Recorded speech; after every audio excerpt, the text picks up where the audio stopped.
Alright, so where are you financially? Last time I gave you an outline, which is a cash flow statement. Figure out where you were financially, right?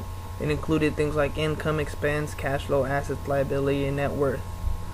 I want to share with you that becoming wealthy is fundamentally easy. The difficult part comes from you personally. Can you live within your means and learn to expand your means? So, in order for you to understand where I'm coming from a little bit, I gotta show you or teach you a few words. First one's gonna be lexicon.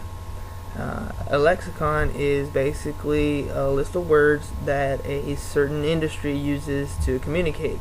So if you ever walked into a dentist office, the dentist and the dental assistant are saying things to each other like, tooth number or whatever, and you have no idea what they're saying, but to them they speak, they're speaking perfect language to each other. They know exactly what they're talking about. Doctors have a lexicon, lawyers have a lexicon. So in finance there's a certain lexicon. So I'm going to give you some words and give you some definitions on how these things how we describe them in financial world. So let's talk about income. So there's two types of income. There's earned income and there's passive income. Okay, so earned income is money that you physically work for. So you get up in the morning, you go to work, they pay you by the hour, and that's what you earn. Okay, so you earn income. Passive income, also called residual income, is your money working for you. So if you own a rental property, you put money into the property, you own it, you pay a monthly mortgage on it, but the rent that's paid on that property is more than what you're paying out. So that difference, that positive cash flow, that extra income every month, is considered passive. You don't work for it anymore. The tenants work, they go to work every day, they pay their bills, one of which is your rent, and the profit is a passive income. Okay, so after that comes expenses. So there are two types of expenses that I spoke about last time. We talked about recurring living expenses and debts. The recurring living expenses, you'll pay them month to month. They're the necessities that you need to live, like food and gas and rent or your mortgage, right? And there's debts that are acquired by buying things on credit. So you have good debts and bad debts. A good debt is something that someone else is paying for. So in the case of the rental property, you have a debt every month. It's called the mortgage, right? But your renter pays more to you in rent than you pay in a mortgage. So even though you have a debt, that's considered a good debt because it's putting money. It's not taking money out of your pocket. It's putting money in your pocket every month. On the flip side, you have your credit card that you use to buy clothes or whatever. Now that debt you have to physically work for. So the money you go to work every day for, you pay on this credit card. Now it's bad debt. Now it's not good debt because it's heavenly or bad debt because it's evil. It's just, does it put money in my pocket every month or does it take money out of my pocket every month? Okay, so from there we go into cash flow.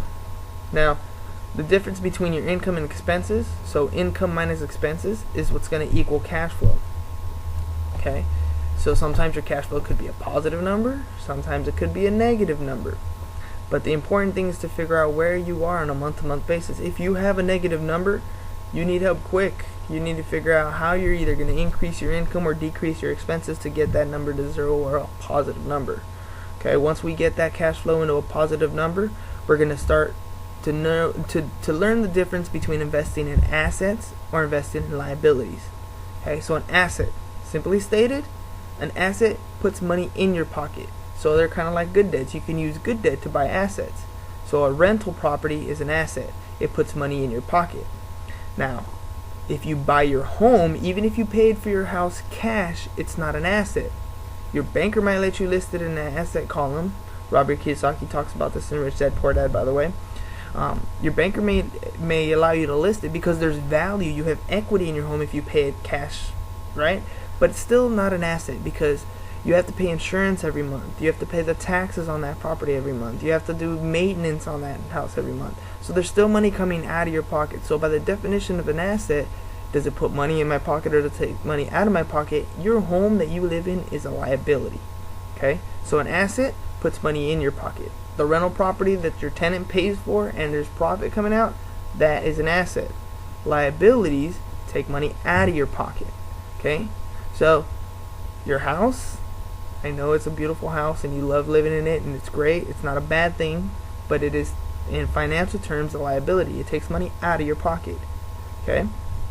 Now, the difference between your assets and your liabilities, so the values at which those are stated, is your net worth. I don't put too much emphasis on net worth because let's say you have, like in today's market, let's say you own 1,000 shares of Google, right? So a couple months ago, Google was trading at $800 a share.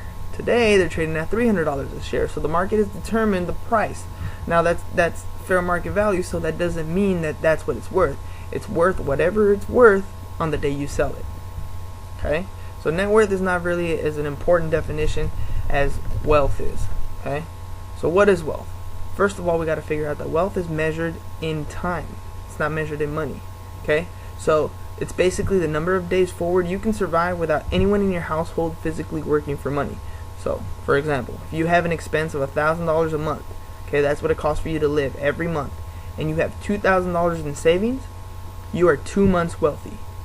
Okay? So now let's take that $1,000 a month expense that you have every month, those are your bills, and let's say you have a couple rental properties, and those rental properties are generating you $500 a month. Well, technically you're 2 months wealthy. So if you got another couple properties in which now you have $1,000 a month coming in from rental properties, you are by definition wealthy, and in my definition, retired, because you no longer have to get up every day to go to work. That's my definition of retirement. Okay? Doesn't mean you stop working. It just means that you no longer have to work anymore. You put your money to work so that it pays your bills and you can free up that time to do other things. Okay? So where are you financially today? It's a good question. Now we're speaking the same language.